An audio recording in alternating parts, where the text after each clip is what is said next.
Hypnose et auto-hypnose au cœur d'un voyage pour votre santé. Un podcast Émergence. Hypnose et sommeil, hypnose et méditation. De grands débats pour ce 3e épisode. Dans le premier cas, les racines du mot hypnose ont certainement généré des confusions. Et dans les deux cas, les avancées scientifiques apportent des réponses. Et ce mot hypnose, il signifie quoi? Il signifie une forme de sommeil? Ah, hypnose et sommeil, oui. Ouais. Hein, dormez, je le veux. Voilà. Vous connaissez l'expression? Dormez, je le veux. En fait, ce mot est une terrible confusion, une très ancienne confusion, puisque la date d'à peu près 1810 ou 1820, vous voyez, ça fait 2 siècles avec cette confusion. On a raconté tout à l'heure qu'à l'origine, il y avait un certain Mesmer et qu'il utilisait le fluide animal ou le magnétisme animal. Et en fait, cette méthode, au départ, s'est appelée soit du magnétisme, soit du mesmérisme. Et puis ce terme-là ne convenait plus. Alors il y a des scientifiques qui ont cherché une autre appellation. Comment on va appeler ce processus de soin? En fait, en regardant de l'extérieur, quelqu'un qui est, ce qu'on va dire aujourd'hui en hypnose, eh bien, il est immobile, il respire calmement, il a les yeux fermés, et on pourrait croire qu'il dort. Alors, les scientifiques, il y a eu un Français d'abord, un Écossais ensuite, se sont dit, est-ce qu'on pourrait trouver un mot grec ou latin, classiquement, pour nommer cet état-là? Alors ils sont allés chercher le nom du dieu du sommeil. Et le dieu du sommeil en grec, c'est Hypnos. Et de là, ils ont appelé ce processus de soin hypnotisme, qui plus tard est devenu hypnose. Et donc, dans le terme hypnose, il y a une référence au sommeil. Mais au départ, dans l'esprit de ces gens-là, c'était un sommeil actif, un sommeil contrôlé, un sommeil, une espèce de sommeil dans lequel il y a de l'éveil. Mais peu à peu, ça s'est un peu perdu finalement. Et au fil du temps, des gens ont pensé que l'hypnose, c'était d'endormir et de faire dormir. Mais non, pour dormir, c'est dans votre lit. Dans votre lit, ou quand vous faites de la sieste, peut-être vous dormez. Mais ça a été très, très, très difficile de distinguer très clairement cette notion de sommeil et d'éveil. L'éveil, c'est comme quand nous sommes en train de parler tous les deux, ou comme les gens qui sont en train de lire le livre. Et il a fallu attendre les années 1945-50, donc il y a pas très longtemps, après la Deuxième Guerre mondiale, lorsque un appareil qui s'appelle l'électroencéphalogramme s'est développé, et il y a eu des études de fait de gens en éveil, de gens qui dorment et de gens en hypnose, pour se rendre compte que les tracés d'électroencéphalographie montrent que soit on est dans le sommeil, soit on est dans l'éveil. Et quand on est dans l'éveil, soit on est dans une conscience ordinaire, soit on est en hypnose. Et donc à partir de là, on a su officiellement que l'hypnose est un état d'éveil. C'est assez surprenant quand on voit effectivement des gens qui sont comme dans mon cabinet, dans mon fauteuil, et quand on regarde de loin, ils semblent dormir. De loin, de l'extérieur, les gens semblent dormir. Mais de l'intérieur. En fait, l'hypnose va consister à aider un patient, quelqu'un qui en a besoin, à se déconnecter le plus possible du monde extérieur. Le plus possible de ce qui l'entoure. Et plus il va se déconnecter de ce qui l'entoure, plus il va se connecter à son monde intérieur. Alors il va se connecter à quoi? Eh bien, à ses sensations, à ses expériences, à ses souvenirs, à ses rêves de futur, à ses émotions, à ses idées, à ses réflexions, à ce qui lui est très très très personnel, très intime.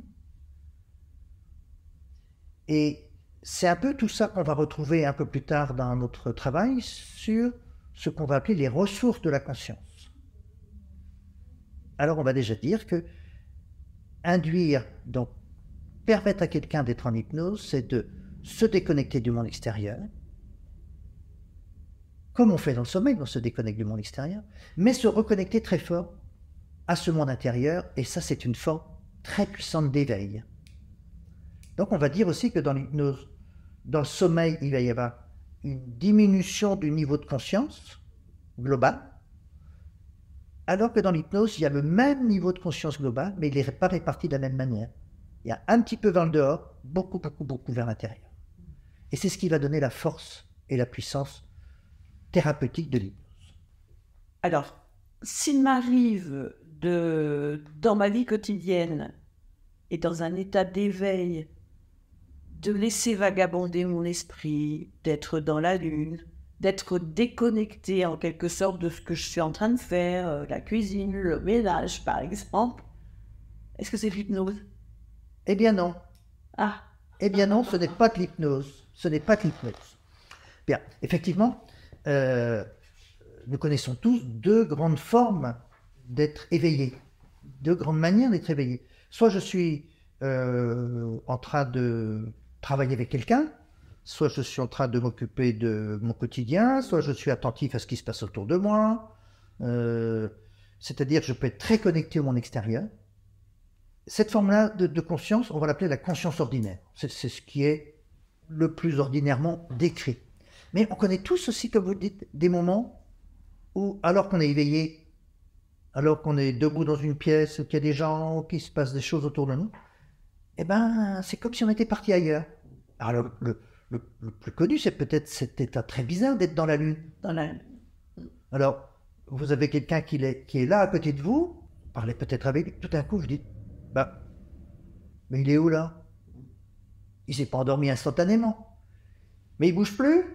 Et puis vous savez pas, vous voyez qu'il bouge plus, ses yeux deviennent fixes. Alors tout d'un coup, hop, vous le voyez revenir. Mais il revient d'où? Vous dites, mais qu'est-ce qui se fait? Oh bah je sais pas, j'ai eu un peu une absence, je crois que j'étais dans la lune. On connaît tous ça. Ça va durer quelques secondes, quelquefois ça dure plus longtemps. D'ailleurs, c'est assez drôle, hein. Quand on revient, quand on se reconnecte au monde extérieur, quelquefois on se rappelle de ce à quoi on pensait, quelquefois on se rappelle même pas. Bon. Donc, chacun d'entre nous vit cette forme de conscience, d'être dans la lune. Alors des fois, c'est un peu différent. Je suis tranquille dans un endroit, et puis il y a peut-être mes enfants à la maison, il y a peut-être la télévision, il y a peut-être des choses qui se passent autour d'un. Et pourtant, je suis parti ailleurs. Je suis parti, tiens, dans mes dernières vacances. J'ai commencé à me rappeler que un jour j'étais à la plage. Oh, c'était vraiment super, le temps était exceptionnel. C'était bleu, la mer était bleue, presque comme le ciel comme la mer. Il y avait juste un mouvement des vagues. Je me souviens ça, le mouvement des vagues comme ça, qui arrivait comme ça. Il y avait un tout petit peu d'air qui faisait juste de permettre que cette chaleur soit extrêmement agréable. Je sentais le sable sous mes pieds. Je sentais ma respiration. J'étais bien comme ça. Hop, tout d'un coup, je me rappelle que j'ai mes enfants autour de moi.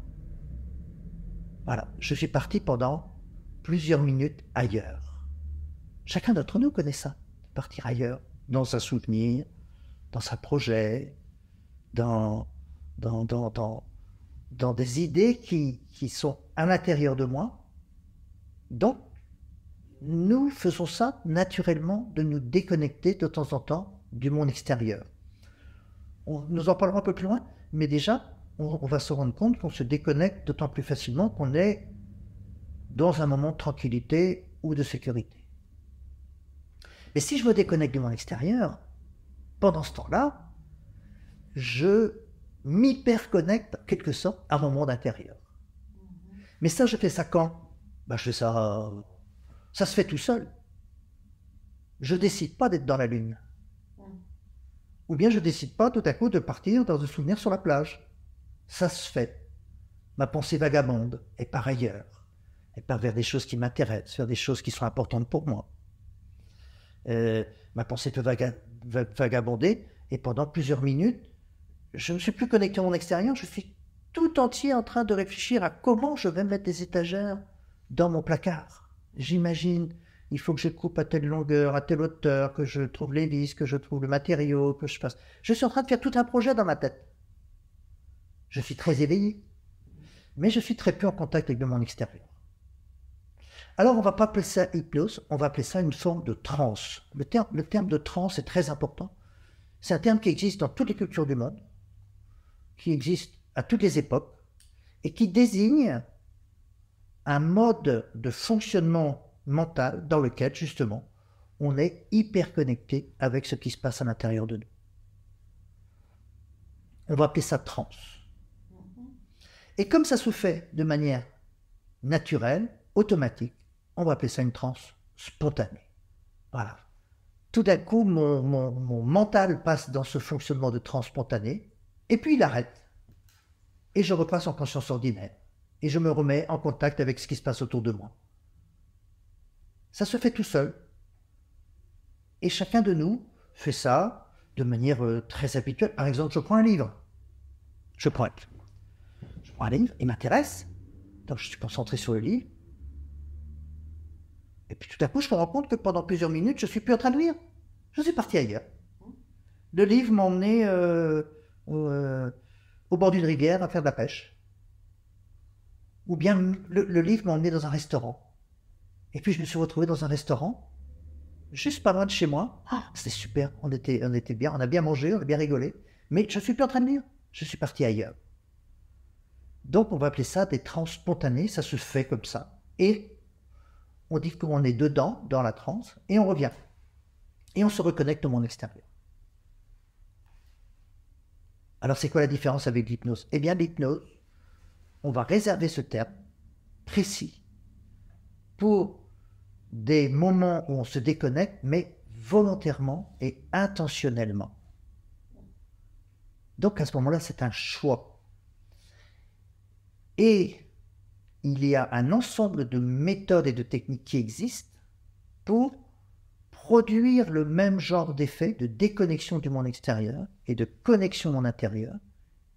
Il y a des processus qui existent, qui ont été développés dans le monde de l'hypnose pour aboutir au même résultat. Je décide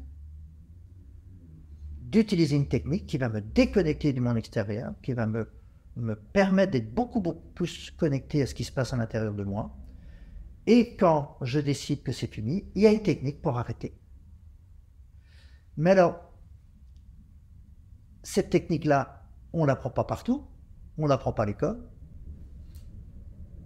Et cette technique-là est d'abord et surtout utilisée par des professionnels dont c'est le métier de nous aider à générer cet état particulier de fonctionnement mental qu'on va appeler l'hypnose et qu'on va utiliser le plus souvent quand on a besoin de retrouver du calme, quand on a besoin de retrouver des idées nouvelles, quand on a besoin de mieux étudier une émotion, ça va être très très utile. Et donc le plus souvent, c'est quelqu'un d'autre qui va nous aider à retrouver cet état de transe, donc de connexion particulière à notre monde intérieur.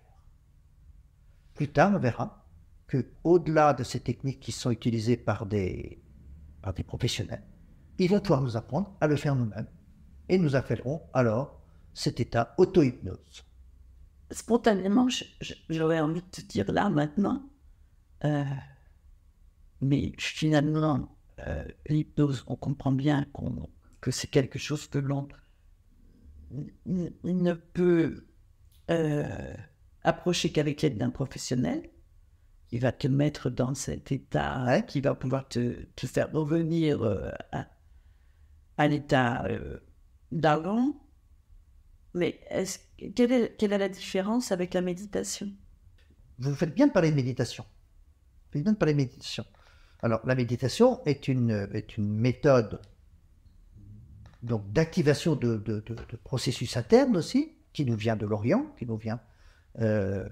qui est surtout développé chez nous depuis allez, 30 ou 40 ans. Je rappelle que l'hypnose, elle est là depuis presque 2 siècles et demi. En fait, à la base, on va parler de la conscience. On va décrire tout à l'heure un peu mieux la conscience, mais la conscience, c'est ce qui nous permet d'être connectés à nous, à l'intérieur, ou connectés au monde extérieur. La conscience. Et toutes les cultures ont fabriqué des techniques, des méthodes pour générer des modifications du fonctionnement de la conscience. L'Orient a fabriqué, par exemple, la méditation. La méditation va permettre de se déconnecter du monde extérieur, en partie en tout cas, pour être plus connecté avec le monde intérieur. Exactement comme ce qu'on a décrit pour la transe spontanée et ce qu'on a décrit pour l'hypnose.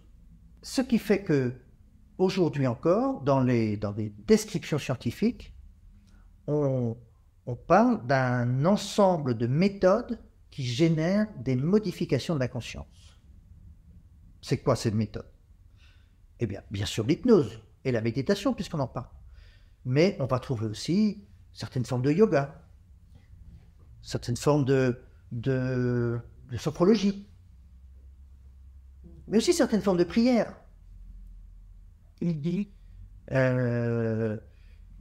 Un ensemble de méthodes qui ont toutes la même finalité, être moins envahi et moins connecté à ce qui se passe dehors, pour être plus à même d'activer, de ressourcer, de dynamiser ce qui se passe à l'intérieur de nous. Donc, jusque-là, hypnose et méditation sont voisines. Mais pourtant, il y a des différences. Pour autant, il y a des différences.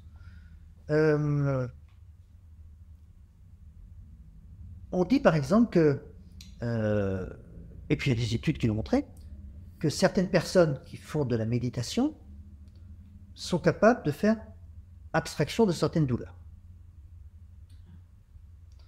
Alors il y a de très belles études qui montrent ça. De la même manière, on sait que des personnes qui sont en état d'hypnose peuvent aussi faire abstraction de certaines douleurs.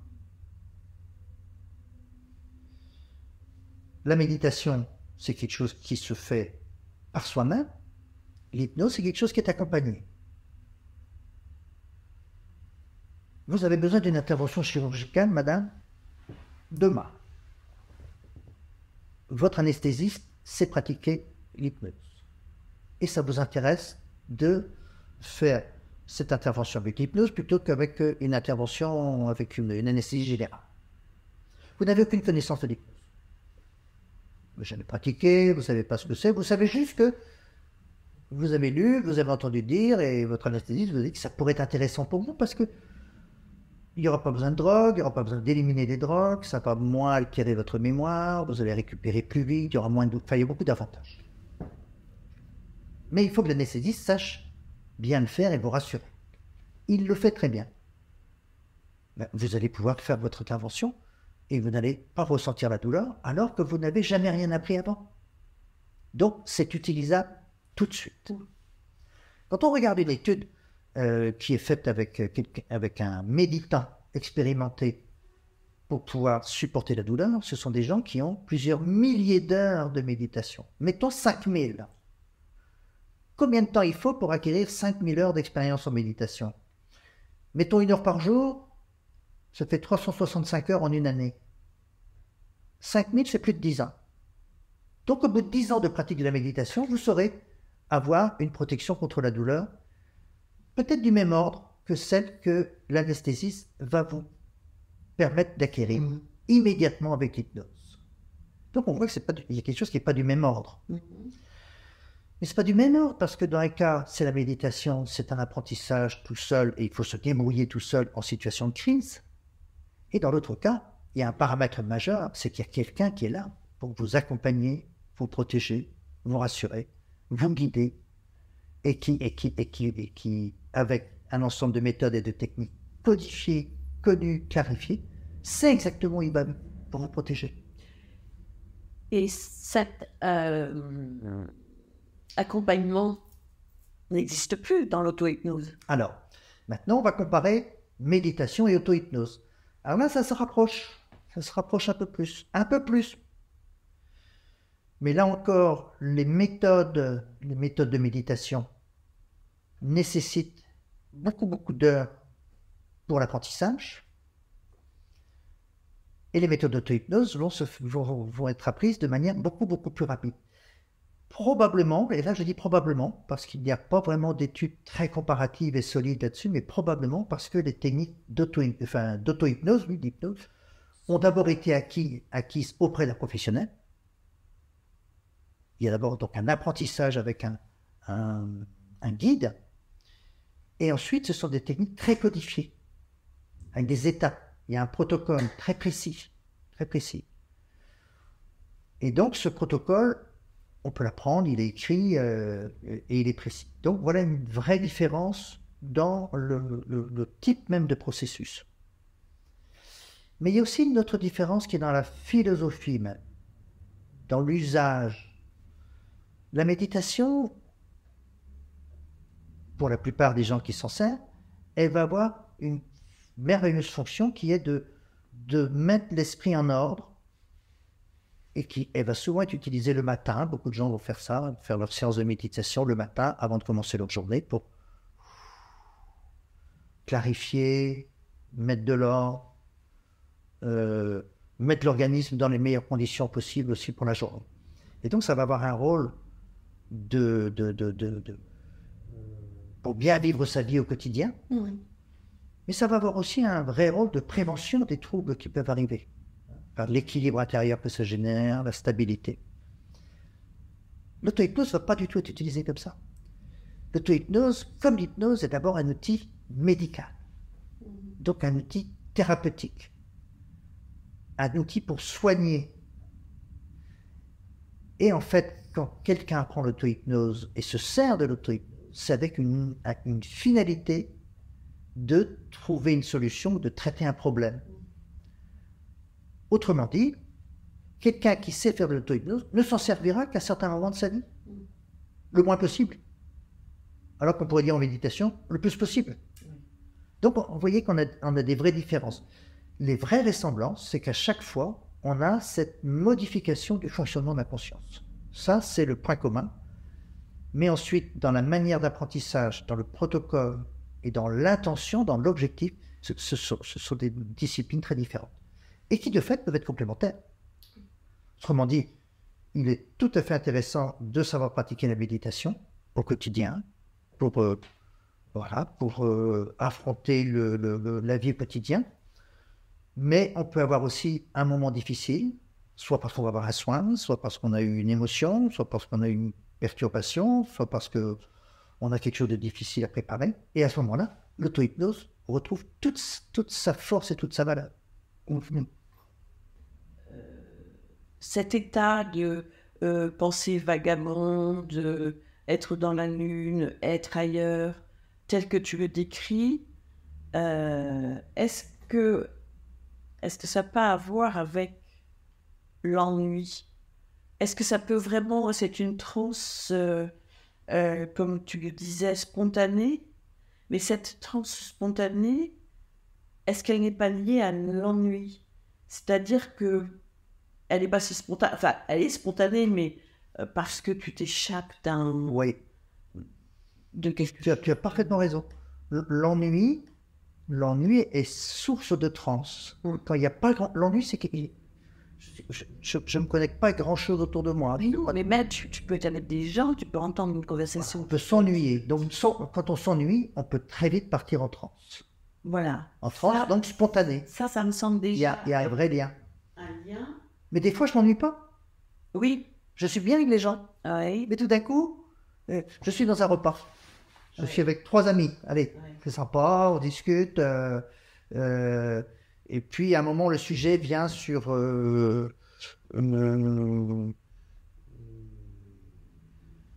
les terrasses à café, les terrasses à Paris. Bon, voilà. Et puis tout d'un coup, moi, je me rappelle qu'il y a quelques années, eh bien, j'avais découvert un petit bistrot, là, quelque part sur la butte de Montmartre. Je me rappelle bien, j'avais une copine à l'époque, on avait trouvé ce petit bistrot, on avait passé une soirée extra. Il faisait 12, c'était bien, on avait juste bu un peu de bière, on avait passé 3 heures à bavarder et tout ça.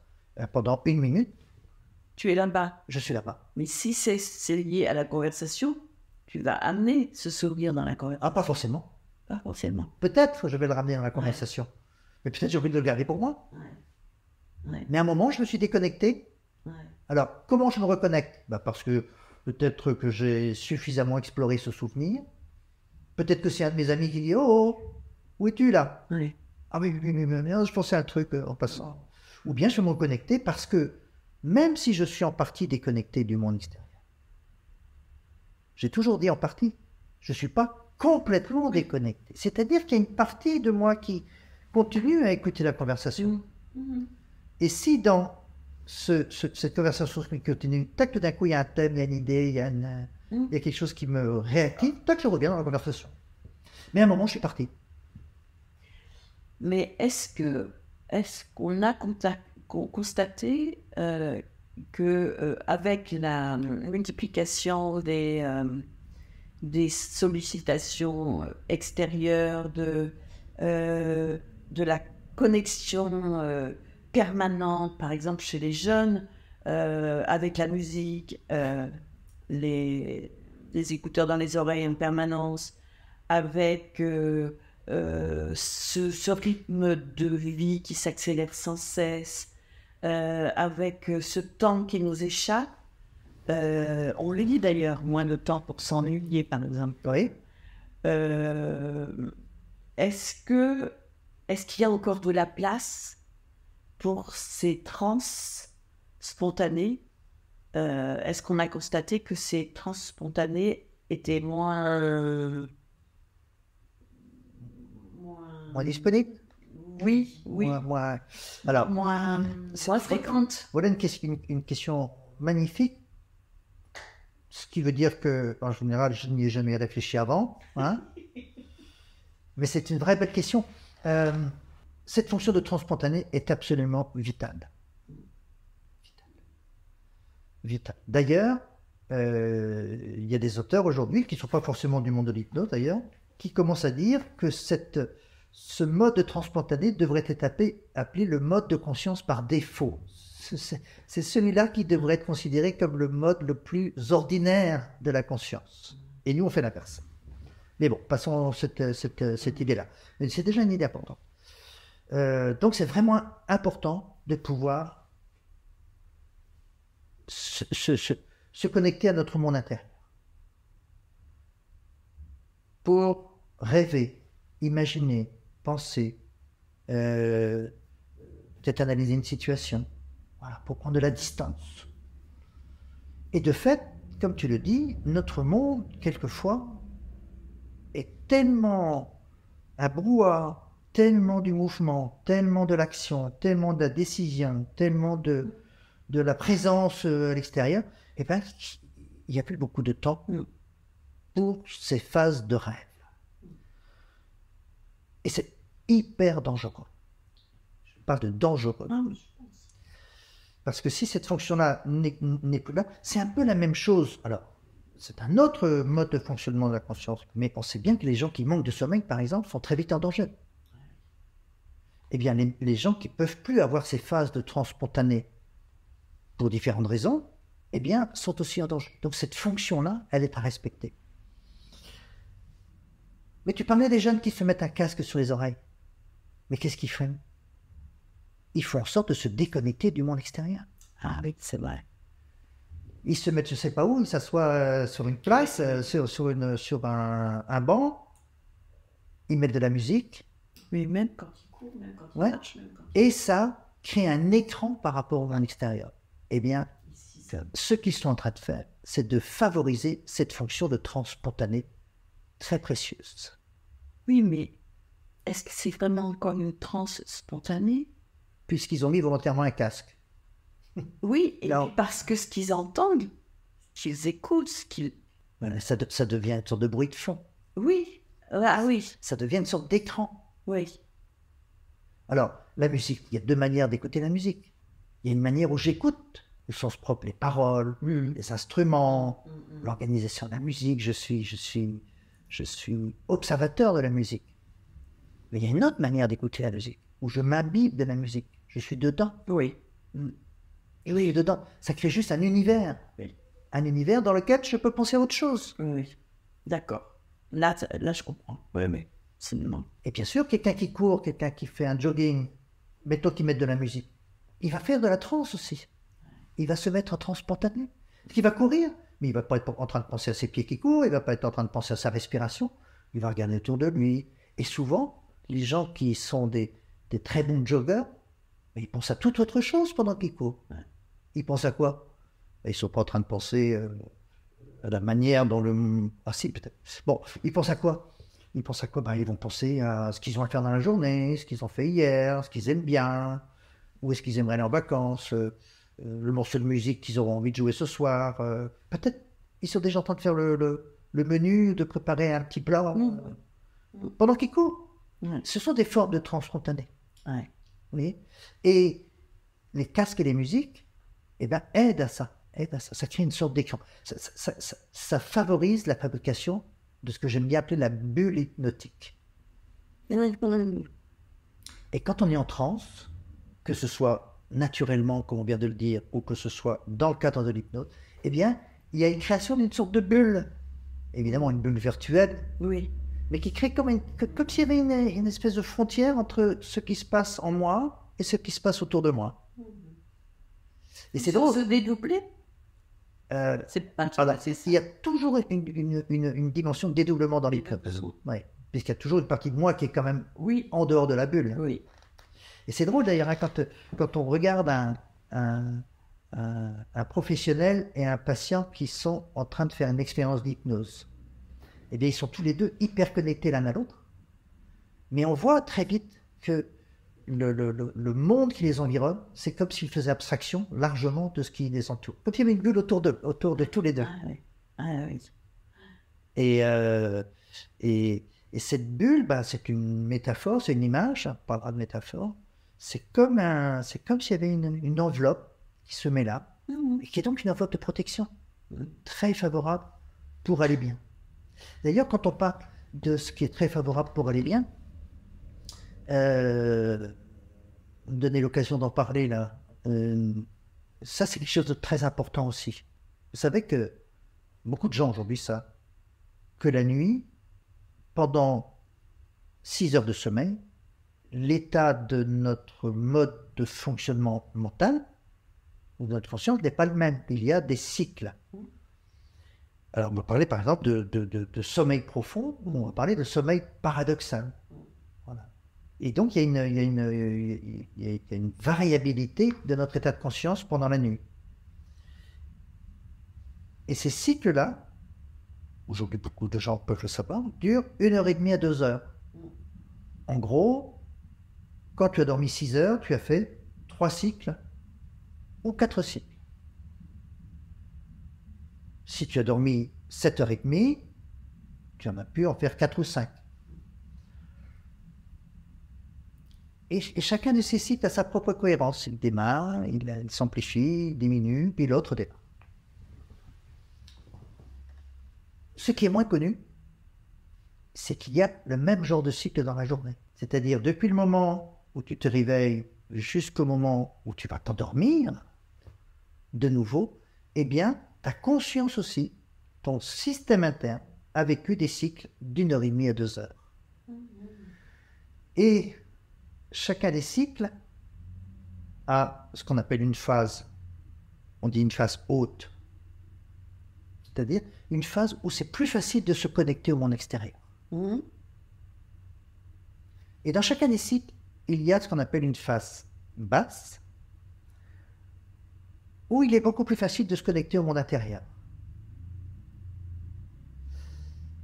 Regardons un peu ce que ça fait un cycle. Mettons 1h30, et on dit que les phases basses durent 20 minutes. Un cycle d'1h30 à 2 heures, 20 minutes. Un cycle d'1h30 à 2 heures, 20 minutes. Toutes les écoles au monde fonctionnent comme ça. 1h30 à 2 heures de cours et une récréation. Ou une pause. 1h30 à 2 heures de cours et une pause. Et la plupart des gens sentent bien quand ils ont travaillé 1h30 à 2h, qu'ils ont besoin de faire une pause. Ils ont besoin de faire une pause parce que le fonctionnement interne vient de changer. Et le fonctionnement interne, c'est comme s'il disait, bon, il serait temps de s'apaiser un peu là, parce que j'ai un peu de mal à me connecter à l'extérieur, et puis j'aurais besoin de relâcher, de me poser, de penser à autre chose, de rêver, de respirer. Et en fait, ce sont des phases là, des phases basses, qui sont très favorables, parce qu'elles sont déjà presque des trans spontanées, et sont très favorables. Peut-être pour la méditation, je suis pas un expert, mais en tout cas pour faire de l'auto-hypnose. Mais qu'est-ce qui se passe dans notre monde d'aujourd'hui, dans notre culture d'aujourd'hui? Il y a beaucoup de gens qui négligent, soit par obligation professionnelle, parce qu'on interdit quasiment les pauses, ou bien les gens travaillent tellement qu'ils ne font plus de pauses. Eh bien, ils ne respectent plus cet écosystème interne. Eh bien, à chaque fois, ils le mettent un petit peu en danger. Pas un gros danger, mais si ça se cumule pendant des jours, des semaines, des mois, eh bien, vont apparaître quoi? Des états de fatigue, d'irritabilité, des états de troubles psychosomatiques. Et tout ça, ça va pouvoir mener, qui sait, dépression, burn-out, épuisement, et même troubles du sommeil. Oui. Autrement dit, un des messages qu'on pourrait déjà dire, c'est si vous voulez ne jamais avoir besoin d'hypnose, faites des pauses dans la journée. Ça suffira peut-être pas, mais en tout cas, faire des pauses dans la journée, c'est très important. Mais ces cycles-là, dans la journée, c'est vrai que c'est quelque chose dont on ne parle jamais. Il y a des gens, on parle des gens qui sont du matin et les gens qui sont du soir. Et je pense que ça, enfin, j'y crois, moi, oui, très, très fort. Est-ce que ça joue sur ces histoires de cycles? Non, c'est juste un décalage, en fait. Ouais, non, je pense que ça joue pas. Ça joue pas. Non. Non, là, ce qui est plus... vraiment, c'est un message important qu'on peut... que j'ai déjà dit, donc on peut pas nous le répéter, mais de savoir faire une pause. Je préfère il y a certaines activités dans lesquelles je sens très très fort ces cycles. C'est en particulier quand je dois faire un travail scientifique. Écrire ou préparer une conférence. Alors habituellement, je vais dans un endroit en dehors de ma vie quotidienne. J'ai une petite maison au bord de la mer et je vais m'isoler là-bas. Déjà, je vais m'isoler. C'est-à-dire, déjà, je me déconnecte un peu du monde extérieur. Vous voyez le terme isolé. Et puis, dans cette maison, j'aime bien, moi, quand je travaille comme ça, travailler de très bonne heure. Comme ça, je vois... En tout cas, quand c'est le printemps ou l'automne, je vois le soleil se lever. En hiver, il se lève un peu plus tard. Et donc, je peux être très concentré dans mon travail, très focalisé. Je suis très, très peu envahi par ce qui se passe autour de moi. Très peu gêné. Comme si j'avais une bulle. Comme si j'avais déjà cette bulle. Donc, ça me permet de faire du travail de bonne qualité. Donc, je déconnecte le téléphone, j'ai pas de bruit. Personne ne vient me voir. Et à un moment, c'est comme si je tombais en panne. J'ai plus d'idées, ça devient un peu brouillon, j'ai envie de remettre en question ce que j'avais fait avant. Et donc j'ai appris. Au début, je ne savais pas faire ça. Au début, il y a quelques années, je disais, bon, accroche-toi. Donc, en forçant, j'arrivais à franchir cet état-là. Et maintenant, j'ai appris à repérer ça. Et quand je ressens ça, je me dis, je regarde ma montre.